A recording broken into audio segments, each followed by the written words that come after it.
మాఘ పురాణం. మాఘ మాసములలో నదీ స్నానము ముఖ్యమైనది.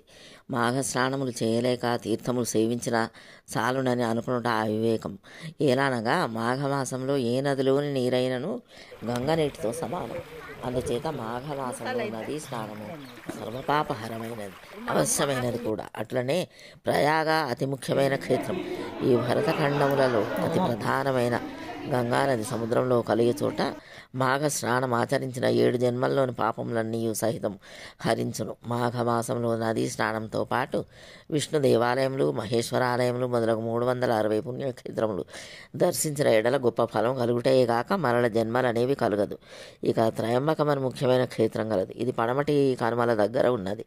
అతటినే పవిత్ర గోదావరి నది జనించినది. గౌతముడు తన గోహత్య దోషమును ప్రోగొట్టుకొనటకిచ్చటనే ఈశ్వరుని గురించి ఘోర తపస్సు చేసి గోహత్య జరిగిన ప్రాంతం మీదుగా గోదావరిని ప్రవహింపజేసినాడు.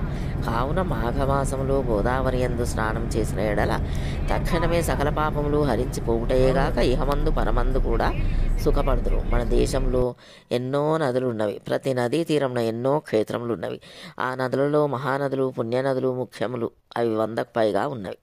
అటువంటి కొన్ని పేరు స్మరించినచో ఆ నదీ తీరాల్లో ఉన్న క్షేత్ర దేవతలను కూడా స్మరించినట్లే అగును. అందుకని కొన్ని ప్రధానమైన నదుల పేర్లను గుర్తు చేసుకుందాం. నందిని, మందాకిని, నళిని, తామ్రవర్ణి, భీమరతి, గంగా, యమున, నేత్రావతి, పంపానది, కృష్ణవేణి, మహేంద్రతనయ, గోదావరి, నర్మదా మొదలైనవి మహానదులు. భగీరథి, గంగా, నర్మదా, యమున, సరస్వతి, కృష్ణవేణి, బాహుదా, భీమరతి, తుంగభద్ర, రేణు, మలావహరి, కావేరి, కృతమ, తామ్రపర్ణి, విశోక, కేశికి, గండకి, విచిత్రక, వశిష్ఠప్రవర, కాశ్యపి, సరయు, సర్వపాపహరి, కుశాపతి, ఫల్గుని, కరతోయ, పుణ్యద, ప్రణిత మొదలైనవి పుణ్యనదులు. మహానదులు చిరకాలం నుండి ప్రవహించుచున్నవి. పుణ్యనదులు మహాత్ముల ప్రయత్నం వలన వారి పుణ్యం కొలది ప్రవహించి వారి పుణ్యమును అందించునని.